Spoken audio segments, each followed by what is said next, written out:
ternyata pembelajaran jarak jauh itu tidak bisa mengganti sepenuhnya pembelajaran tatap muka. Itu berbeda gitu kan. Ada yang hilang. Yang hilang itu adalah rasa batin ya Pak ya? Jangan sampai seorang anak tidak tahu di dalamnya daerah mereka itu ada emas. Asing yang mengeksplorasi. Assalamualaikum, salam Indonesia. Kali ini saya akan ketemu sama tokoh-tokoh pendidikan Indonesia. Di video ini saya berdiskusi, berbicara dengan Pak Bambang Parmasetiawan. Di sini dikenalnya sebagai Ki Bambang Parmasetiawan.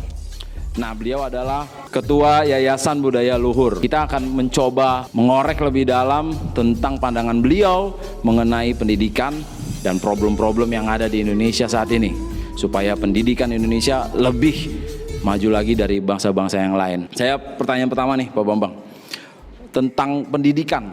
Apa itu pengertian pendidikan menurut Ki Bambang Parmasetiawan? Pendidikan itu adalah mendidik dari sesuatu yang kita tidak tahu menjadi tahu. Sering orang mencampur adukan pendidikan dan persekolahan, schooling. Pendidikan itu tidak hanya persekolahan.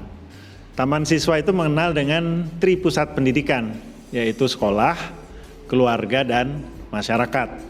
Indonesia ini menganut ada pendidikan formal, pendidikan informal, dan pendidikan non-formal.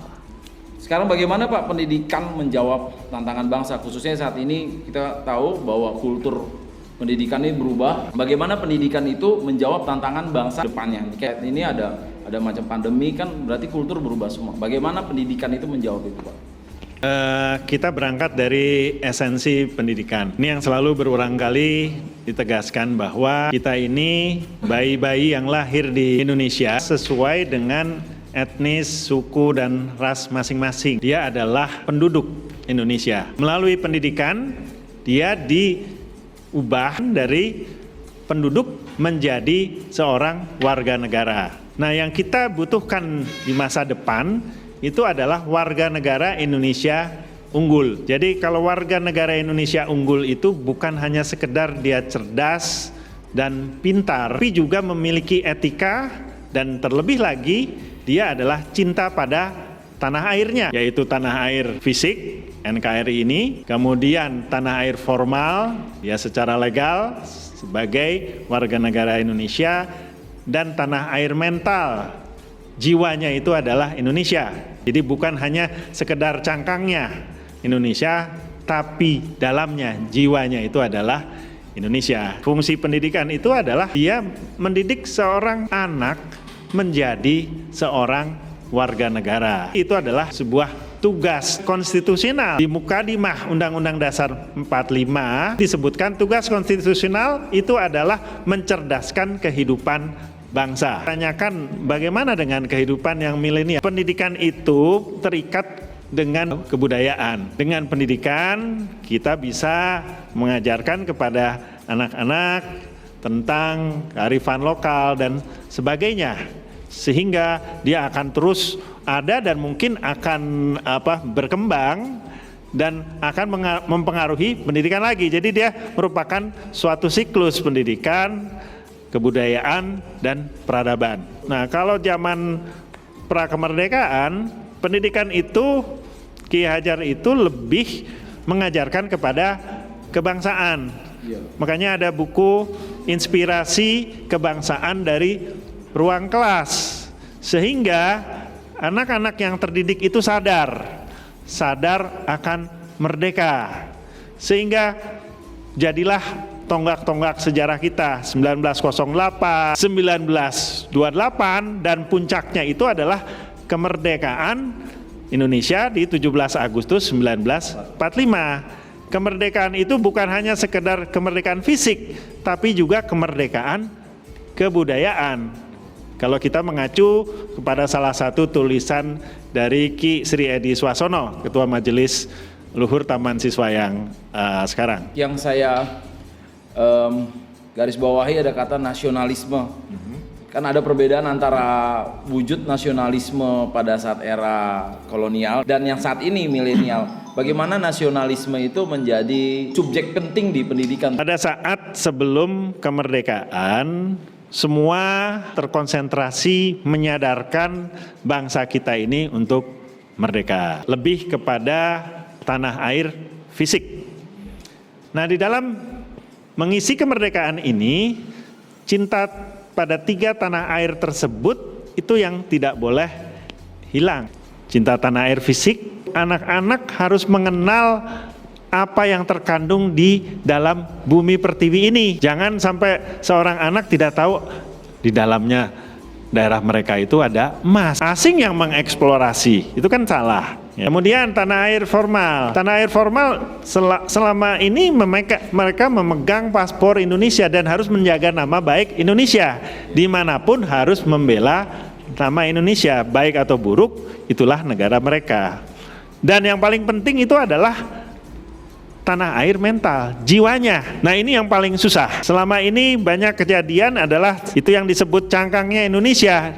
Ditanya, mereka orang Indonesia? Iya. Tetapi pemikiran mereka adalah pokoknya karena saya pebisnis, gimana dapat untung. Nah, ini kan problem. Padahal itu merugikan rakyatnya. Jika dia itu seorang warga negara Indonesia unggul, dia rela berkorban. Walaupun secuil, dia rela berkorban bagi rakyat Indonesia. Nah, itulah bedanya kalau dia hanya sekedar penduduk yang unggul atau seorang SDM yang unggul dibanding dengan warga negara Indonesia yang unggul. Nah, jadi pendidikan kita di masa milenial, kita tuh tetap harus menyadarkan bahwa cinta tanah air itu 3 itu, fisik, formal, dan mental. Selama kita tidak bisa mengisinya, hilang mentalnya, hancurlah. Ingat apa yang diucapkan oleh Abdullah Badawi, bahwa pendidikan itu bukan sekedar amat sangat penting, bukan itu, tetapi dia menentukan nasib hidup negara bangsa ini ke depan. Jadi itu betapa pentingnya yang namanya pendidikan. Kalau saya kutip dulu, Ki Daud Yusuf pernah mengatakan ada 2 hal yang membuat negara bangsa ini bisa runtuh. Pertama, jika ada pemberontakan yang berkepanjangan, dan kedua, jika pendidikan ini dihancurkan. Jadi kalau pendidikan ini hancur, maka kedepannya kita hancur. Makanya pendidikan itu adalah penjuru di dalam warga negara unggul. Pilar bangsa ini apakah ekonomi dulu atau pendidikan dulu? Kalau boleh saya jawab, itu adalah pendidikan. Tadi kan saya sebut juga bahwa pendidikan itu menentukan hidup matinya suatu negara bangsa. Masa kita kalah dengan Kaisar Hirohito ketika dia kena bom atom, dia tidak tanya berapa jenderal yang masih hidup, tapi dia tanya adakah guru yang masih hidup. Nah, jadi pendidikan itu sangat penting. Ketika Perang Dunia di Jerman juga ada konsensi adalah kita tidak boleh menggempur universitas ataupun sekolah. Ini kan menentukan bahwa pendidikan itu intisarinya kita nggak bisa meniadakan pendidikan. Nah, ini apa sih pangkal masalah yang borok lama? Sering disebut-sebut kita darurat pendidikan di 3 hal. Pertama di kebangsaan, tadi yang kita sudah bahas. Kemudian etika. Yang ketiga itu adalah di logika. Di logika itu yang kalau dipisah itu di tesnya itu kan literasi, matematik, dan sains. Di dalam logika itu kita harusnya melakukan pengajaran yang kontekstual dan bernalar. Kontekstual itu sesuai kenyataan. Iya, dan tidak sekedar menghafal. Ini yang menjadi masalah di kita. Kita ini kan terjebak dari dulu menjawab soal. Makanya begitu lakunya bimbel-bimbel karena memang kita menjawab soal. Nah, seharusnya kita tuh tidak menjawab persoalan dan permasalahan, itu adalah yang open. Jadi kita lempar suatu masalah, bagaimana kita mensolusikan. Bukan kita menjawab A atau B atau C atau D. Ini yang menjadi kendala di kita. Makanya pendidikan di Indonesia, pendidikan formal ya terutama, harus dirubah. Bukan sekedar persekolahan yang hanya menghafal, tapi yang lebih kontekstual dan bernalar. Sehingga kita bisa menjawab suatu permasalahan dengan alasan yang dapat dipertanggungjawabkan. Karena itulah dasar dari riset. Makanya riset kita kadang-kadang disebut kurang berkembang karena kita harusnya dilatih sejak kecil seperti itu. Bertanya. Dan sebenarnya dari dulu juga sudah ada itu active learning dan itu memang tinggal dikembangkan. Jangan terjebak active learning tapi kembali lagi kepada menghafal. Jadi itu dasarnya adalah bernalar ya Pak ya. Menurut Pak Ki Bambang sendiri ini kurikulum 2013 yang sudah direvisi, apakah ini sudah berusaha untuk menjawab problem kebernalan itu atau praktisnya nih yang problemnya masih ada sampai saat ini? Jadi kita kan negara kepulauan, Pulau 1 dan Pulau 2 belum tentu standarnya sama. Ya kita bersyukur bahwa ujian nasional sekarang sudah ditiadakan. Tapi setelah ujian nasional ditiadakan, apa problemnya lagi nih? Karena pertumbuhan pendidikan di Pulau 1 dan Pulau 2 ini tidak sama. Nah, apakah kurikulum itu bisa menjawab atau Bapak punya alternatif lain?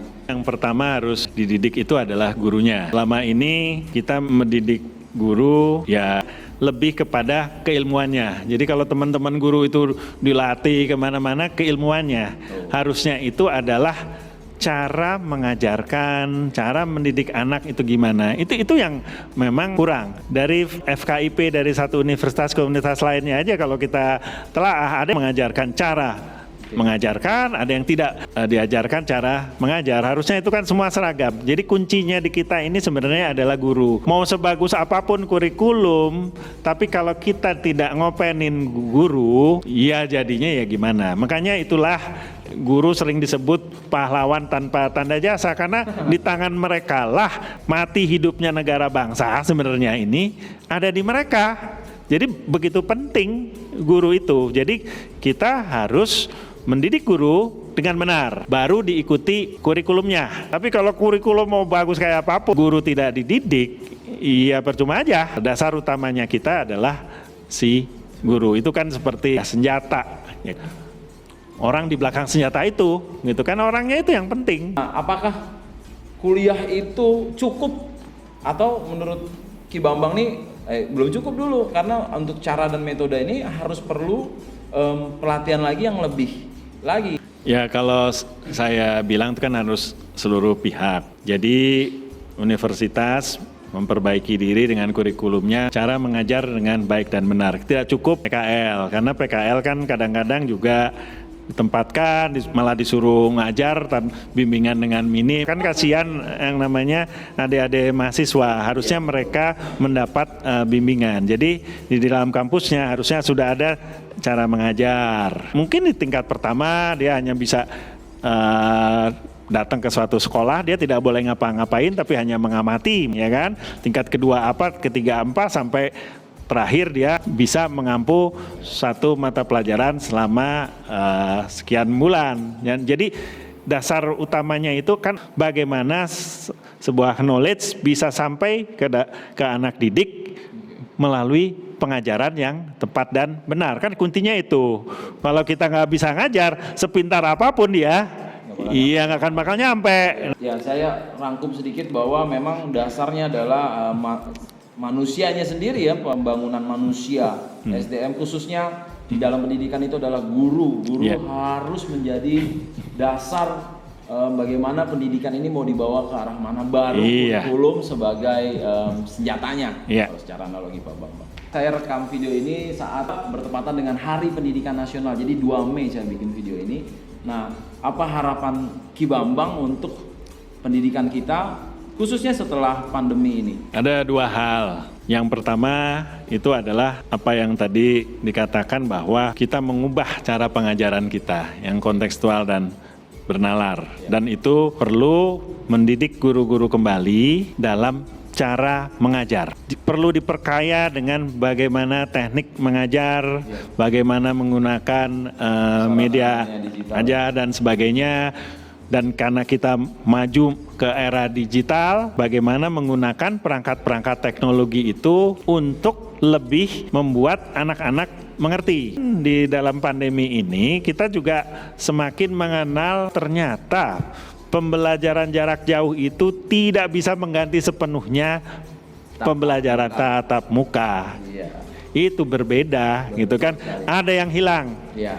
Yang hilang itu adalah rasa, Batin ya, Pak, ya? batinnya. Batinnya nggak ketemu. Bagaimana guru ketemu dengan murid-muridnya, murid-murid ketemu dengan gurunya, itu tidak bisa digantikan karena yang namanya guru dan anak-anak itu adalah makhluk sosial dan itu tidak bisa tergantikan. Jadi sarana teknologi informasi hanya bisa menunjang, tidak menggantikan, tidak pernah bisa Tetap menggantikan. menjadi perangkat ya, Pak, ya? Iya. Dia tidak bisa menjadi yang Iya. pertama. Dia nggak bisa jadi guru. Iya. Tetap gurunya, manusianya. Iya, gitu. Dan karena Indonesia ini begitu beragam, heterogen, tadi disebutkan dari pulau ke pulau itu kan berbeda. Beda-beda, Pak. Maka kita tidak bisa gebiah-uyah. Apa itu? Gebiah-uyah itu sama semua. Oh iya, sama. Ini sama dari Sabang sampai Merauke, sama. Belum tentu. Kita harus memiliki klaster-klaster dan kita memiliki standar minimal. Yang dia maju cepat ya silakan. Yang belum ya kita sesuaikan dengan kondisi tempat itu. Kan kita masih terenyuh, misalnya ada di salah satu Indonesia, saya mendengar cerita dari Ketua Majelis Luhur Taman Siswa, ada di Indonesia Timur satu guru melayani 3 pulau, itu kan kasihan gitu kan. Nah, jadi kita masih melihat banyak kendala-kendala dan di sekolah kita pun sering ke desa bukan? Betul. Dan di sana tidak ada sekolah negeri, adanya madrasah swadaya. Nah itu, harusnya ini kan negara itu hadir. Karena itu adalah tugas konstitusional. Jadi tidak memikirkan untung rugi. Ya kalau murid hanya cuma 20 ya memang harus dilayani gitu kan. Jangan Ini kayak dokter ya. Iya. Berapa ya? Iya harus dilayani karena itu adalah tugas konstitusional mencerdaskan kehidupan bangsa. Itu aja dari saya. Baik, terima kasih Ki Bambang semua atas semua yang disampaikan ya. Jangan lupa berlangganan di video ini karena banyak sekali video-video yang membahas tentang pendidikan dengan narasumbernya. Mudah-mudahan saya dapat narasumber yang brilian-brilian lagi. Nanti ada juga sama Ki Bambang. Baik, pamit mundur. Assalamualaikum warahmatullahi wabarakatuh. Salam Indonesia. Salam dan bahagia.